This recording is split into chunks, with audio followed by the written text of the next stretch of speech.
მინისტრთა კაბინეტის წარმომადგენლები უკვე იმყოფებიან თავისუფლების მოედანზე, იქ სადაც დღეს მთავარი ღონისძიება გაიმართება, 1 საათზე მეტი ნაკლები რჩება ღონისძიების დაწყებამდე და ჩვენთან ერთად ამ წუთებში იმყოფება საგარეო საქმეთა მინისტრი მაკა ბოჭორიშვილი.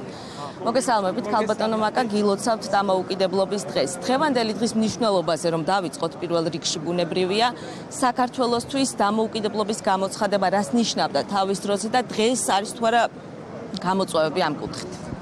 პირველ რიგში მოგესალმებით, ყველას ვილოცავ დღევანდელ დღეს საქართველოს თითოეულ მოქალაქეს, ყველა ქართველს, ყველას ვინც ჩვენი ქვეყანა, ვისაც ჩვენი ქვეყანა უყვარს, ყველას ვუსურვებ მშვიდობიან, სტაბილურ და ძლიერ საქართველოში ცხოვრებას. დღეს ეს დღე არის ჩვენი ქვეყნის თანამედროვე ისტორიისთვის ნამდვილად ყველაზე მნიშვნელოვანი, ყველაზე ემოციური დღე.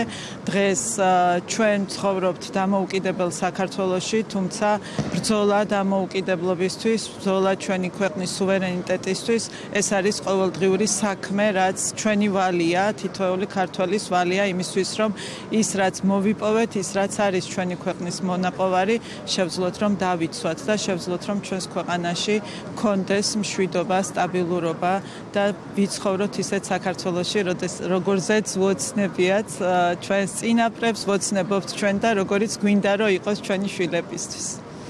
კი ბატონო, სამინისტროს პროგრამაზე გკითხავ ტრადიციულად, ყველა უწყებას აქვს საკუთარი აქტივობები დღევანდელ დღესთან დაკავშირებით. საგარეო საქმეთა სამინისტრო რას თავაზობს საზოგადოებას? ეს არის მხოლოდ თბილისში აქტივობები, რეგიონებში თუ ქვეყნის ფარგლებს გარეთაც გაქვთ ხომ გარკვეული პროგრამა? საქართველოში საგარეო საქმეთა სამინისტრო დღეს მცხეთაში უმასპინძლებს სტუმრებს, ორგანიზებული იქნება სხვადასხვა ტიპის გასართობი ღონისძიებები, განსაკუთრებით ბავშვებისთვის, რა თქმა უნდა, ჩვენ გვექნება ასევე გარკვეული შესაძლებლობა, რომ ჩვენი დიასპორის წარმომადგენლებსაც, ასე ვთქვათ, დაუთმოთ დრო და გვეყოლებიან დიასპორის წარმომადგენლები, რომლებიც შეასრულებენ სიმღერებს. რა თქმა უნდა, ჩვენთვის ასევე მნიშვნელოვანია, რომ საქართველოს ფარგლებს გარეთ სათანადოდ აღინიშნოს საქართველოს დამოუკიდებლობის დღე. საქართველოს ყველა საელჩო, საზღვარგარეთ, რომლებიც არიან, ყველა დიპლომატი, რა თქმა უნდა, ზეიმობს ამ დღეს და ძალიან ბევრი აქტივობა არის დაგეგმილი, განსაკუთრებით ქართული კულტურის თვალსაზრისით, ქართული კულტურის წარმოჩენის თვალსაზრისით. ამისთვის მადლობა მინდა გადაუხადო კულტურის სამინისტროს, კულტურის მინისტრს თანამშრომლობისთვის. არაერთი საინტერესო ღონისძიება დაიგეგმა სწორედ ამ პერიოდისთვის და უცხოელებს, ჩვენს მეგობრებს, ჩვენს პარტნიორებს ექნებათ შესაძლებლობა ამ დღესთან დაკავშირებით ეზიარონ ქართულ კულტურას. ოფიციალური მილოცვები უკვე მიიღეს ქვეყნის პირველმა პირებმა, ხომ? თურქეთის პრეზიდენტი იყო მათ შორის ერთ-ერთი პირველი. აი, როგორ აღინიშნება, თქვათ, პარტნიორების მხრიდან, აი, მილოცვების ნაწილში, თქვათ, რას გამოყოფდა?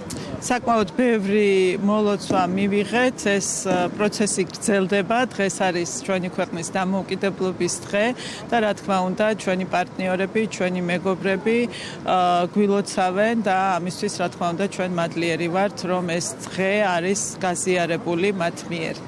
დიდი მადლობა. თქვენ უსმენთ საგარეო საქმეთა მინისტრს